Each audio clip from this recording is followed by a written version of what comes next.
नाम में आशीष देते हैं। और आज हम वचन से देखेंगे यशायाह की पुस्तक 28 अध्याय उसका 6 पद। और जो न्याय करने को बैठते हैं उनके लिए न्याय करने वाली आत्मा, और जो चढ़ाई करते हुए शत्रु को नगर के फाटक से हटा देते हैं उनके लिए वो बल ठहरेगा। जबकि हम इन बात पर मनन कर रहे हैं प्रियो कि परमेश्वर हमको बल देना चाहता है, तो परमेश्वर यहाँ पर हम ऐसे जबकि वचन में मनन कर रहे हैं, वो हमको विशेष बातों के लिए बल देना चाहता है। खास तौर से उन बातों के लिए जिनके लिए हम बुलाए गए, जिनके लिए हम ठहराए गए, जो जिम्मेदारी परमेश्वर ने हमारे कांधों पर रखी है, जिस बात के लिए वो हमारी ओर देखता है, उसको पूरा करने के लिए परमेश्वर हमको बल देने वाले परमेश्वर है। जब उन बातों को पूरा करते हैं, जब उन सपनों में जीते हैं, जब उन जिम्मेदारियों को परमेश्वर के अनुसार हम जब पूरा करना चाहते हैं, तो परमेश्वर उसमें हमको अकेला नहीं छोड़ देते, परंतु वो बल प्रदान करते हैं, वो विशेष सामर्थ से भरते हैं, वो अपनी बुद्धि से भरते हैं, वो अपनी अगुवाई से भरते हैं, ताकि हम उन जिम्मेदारियों को, उस बुलाहट को हम पूरा कर सकें।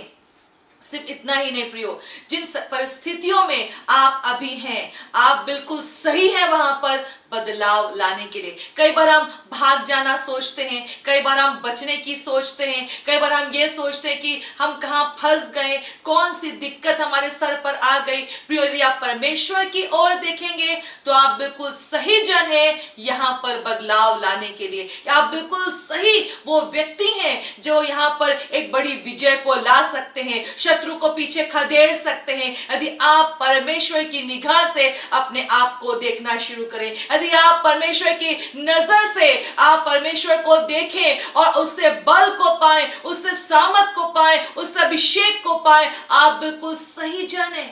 हाँ प्रियो, मैं आपसे कहना चाहती हूँ, आप बिल्कुल सही व्यक्ति हैं इन्हीं परिस्थितियों में एक बड़ी महिमा प्रकट करने के लिए। आप किसी और को मत देखें, किसी और को मत ढूंढें, क्योंकि आप ही वही व्यक्ति हैं जो कि यहाँ पर एक बड़े छुटकारे को लाने जा रहे हैं। क्योंकि परमेश्वर आपको कभी अकेला छोड़ने नहीं जाना, उसकी प्रतिज्ञा है, ना तो मैं तुझे कभी छोड़ूंगा और ना तो मैं तुझे कभी त्यागूंगा। वो आपके साथ में सदा साथ में रहने वाला परमेश्वर है, और वो आपको इन्हीं परिस्थितियों में जिन कार्य के लिए आपको परमेश्वर ने बुलाया है, आप बिल्कुल सही व्यक्ति हैं उस बात को पूरा करने के लिए।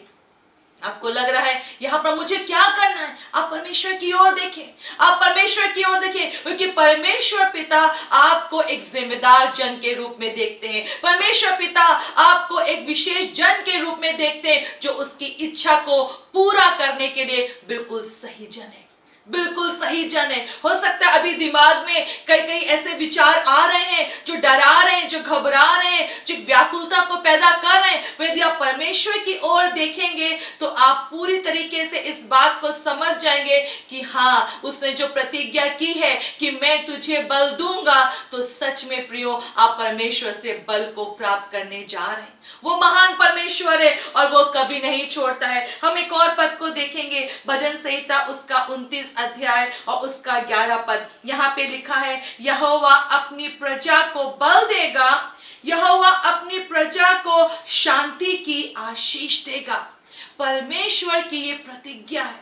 आप अगर वचन उठा के पढ़ना शुरू करें तो ये बात बहुत बार दोहराई गई है कि यहोवा अपने लोगों को बल देगा, परमेश्वर अपनी प्रजा को बल देगा। हाँ प्रियो, कितनी बार हमें सुनने की आवश्यकता है, कितनी बार हमें इसको समझने की आवश्यकता है, क्योंकि जब परमेश्वर ने जब कह दिया तो कह दिया, आकाश और पृथ्वी टल जाएंगे, परंतु परमेश्वर का वचन बिना पूरा हुए कभी नहीं टलेगा, कभी नहीं टलेगा। यदि उसने कहा है वो बल देगा, तो आपको इन्हीं परिस्थितियों में यदि आप परमेश्वर की ओर देख रहे हैं तो आप बल प्राप्त करने जा रहे हैं। यदि आप परमेश्वर के सम्मुख ठहरे हुए हैं तो रास्ता निकलने जा रहा है, वो आपको बुद्धि देगा और आप इससे बाहर आ जाएंगे। पर कई बार क्या होता है कि हम परमेश्वर के पास में आ भी रहे होते हैं, हम परमेश्वर की आराधना कर भी रहे होते हैं, फिर भी हम बल को नहीं प्राप्त कर पाते, फिर भी मन में एक बेचैनी बनी रहती है। जबकि परमेश्वर का वचन यहाँ पर ऐसा कह रहा, यहोवा अपनी प्रजा को बल देगा, यहोवा अपनी प्रजा को शांति की आशीष देगा। फिर इस बात को हम क्यों नहीं इंजॉय कर पा रहे? यदि उसका वचन कहता है कि वो शांति देगा, वो आशीष देगा, वो बल देगा, तो ये हमारे जीवन में पूरा होने के लिए है। ये केवल एक शब्द नहीं है कि बस हाँ इनको हम रटते रहे, इनको हम बोलते रहे, इनको हम दोहराते रहे। केवल यही हमारा जीवन नहीं है। हमारा जीवन है परमेश्वर के वचन को पूरा होते हुए देखने के लिए, क्योंकि परमेश्वर यदि कहा है वो बल देगा, वो शांति की आशीष देगा, तो प्रियो ये निश्चित रूप से सही बात है, सही बात है। वो आपको आशीषित करना चाहता है, वो आपको बल प्रदान करना चाहता है, एक बड़ी विजय देना चाहता है। पर प्रियो कई बार हमारे बहुत प्रार्थना करने के बावजूद भी, कई बार आराधना करने के बावजूद भी हम उस विशेष छुटकारे को अनुभव नहीं कर पाते। इसके लिए दाऊद ने एक वचन में ऐसे बोला है, भजन संहिता उसका 28 अध्याय उसका 7 पद में, यहोवा मेरा बल है, बल और मेरी ढाल है, उस पर भरोसा रखने से मेरे मन को सहायता मिली है। यहोवा मेरा बल और मेरी ढाल है, उस पर भरोसा रखने से मेरे मन को सहायता मिली है। होता क्या है कि हम इतना ज्यादा अपने दुख और परेशानी और चिंता से भरे हुए होते हैं कि हम परमेश्वर के बल को प्राप्त नहीं कर पाते। हम केवल उन्हीं बातों पर इतना मनन करते रहते हैं, उन चिंताओं पर, उन दुखों पर, उन परेशानियों पर, उन कड़वाहटों पर, उन दोषों पर, उन कड़वी बातों पर इतना मनन करते रहते हैं, जिस कारण से परमेश्वर अपने बल से भर नहीं पाते, परमेश्वर अपनी सहायता को हमें दे नहीं पाते, क्योंकि हम और व्यर्थ बातों पे इतना ज्यादा मन लगा के रखते हैं, जिसकी वजह से परमेश्वर का कार्य हम अपने जीवन में देख नहीं पाते। पर दाऊद ने किया अपनी उन्हीं परिस्थितियों में उसने कहा कि यहाँ पर उस पर भरोसा रखने से। प्रियो, दिख तो बहुत कुछ कड़वा रहा है, यदि अपने मन को आप प्रशिक्षित करेंगे, ट्रेन करेंगे, तो आप एक बड़े छुटकारे को अपने जीवन में अनुभव करेंगे। दिख तो रहा है बड़ी दिक्कत, दिख तो रहा है बड़ी परेशानी, दिख तो रही है बड़ी चिंता, दिख तो रही है बीमारी, बोझ से दबे हुए हैं, पर यदि अपने मन को हम परमेश्वर के भरोसे से भर लेंगे तो आपके मन को सहायता मिलेगी। यदि अपने विचारों को, अपने दिमाग को, अपने मुंह को, अपने शब्दों को हम परमेश्वर के भरोसे से भर लेंगे, तो हम एक विशेष कार्य को, विशेष सामर्थ को परमेश्वर की ओर से प्राप्त करने जा रहे हैं। क्योंकि दाऊद ने यही कहा कि उस पर भरोसा रखने से मेरे मन को सहायता मिली है। हाँ प्रियो, उस पर भरोसा रखने से, दुख और भरोसा एक दूसरे के शत्रु हैं। जी, दुख हमको कई बार ये पाप के रूप में नजर नहीं आता, ये किसी विशेष अधर्म के रूप में नजर नहीं आता, पर मैं कहना चाहती हूँ प्रियो, इन दुखों को यीशु मसीह ने उठा लिया है। वचन में यही लिखा है, उसने हमारे रोगों को सह लिया और दुखों को उठा लिया। परमेश्वर ने हमको दुखी रहने के लिए नहीं बुलाया है, उसने हमें आनंदित रहने के लिए बुलाया है। उसने हमको इसलिए बुलाया है कि हम उस पर भरोसा रखें, उससे बल को पाएं, अपने मन को तरोताजा करें और एक बड़ी विजय को सेलिब्रेट करें, एक बड़े उत्सव को मनाएं। और ये बहुत आवश्यक है। सिर्फ परमेश्वर के पास में आना, प्रार्थना करना, गीत को गाना, आराधना करना काफी नहीं है।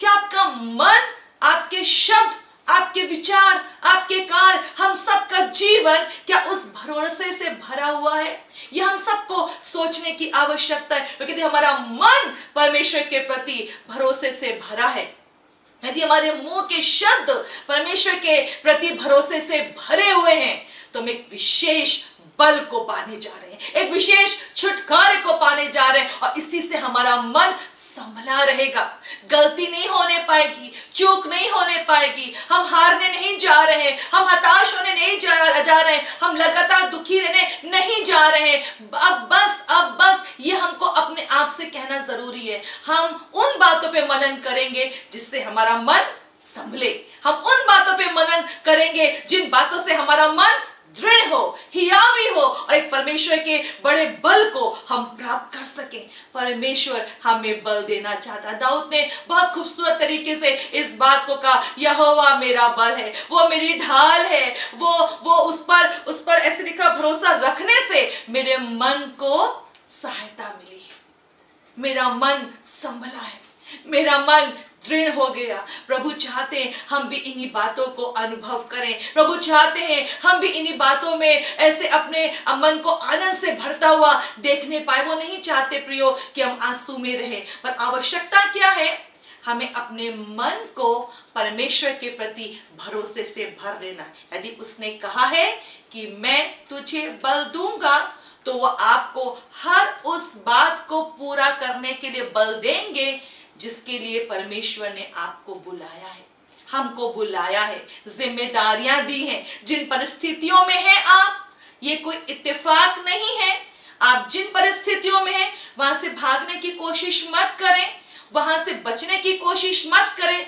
परमेश्वर की ओर देखें, वो हमारा बल है, वो हमको विशेष बल से और सामर्थ से भर देना चाहता है। भरोसे के संग परमेश्वर को देखें, भरोसे के संग। यदि परमेश्वर हमारी ओर है तो हमारे विरोध में कौन सी बात खड़ी हो सकती है? यदि परमेश्वर हमारे साथ में है तो कौन सा जल हमें डुबा सकता है, कौन सी आग हमें जला सकती है? परमेश्वर पर भरोसा रखें, क्योंकि वो आपको बल देगा। प्रार्थना करें। धन्यवाद प्रभु जी, जबकि आपने हमको विशेष बातों के लिए बुलाया है प्रभु जी, जगत की ज्योति होने के लिए बुलाया है प्रभु जी, एक बड़ी महिमा के लिए बुलाया है। तो केवल आपने बुलाया ही नहीं, आपने प्रतिज्ञा की है कि आप हमको बल देंगे।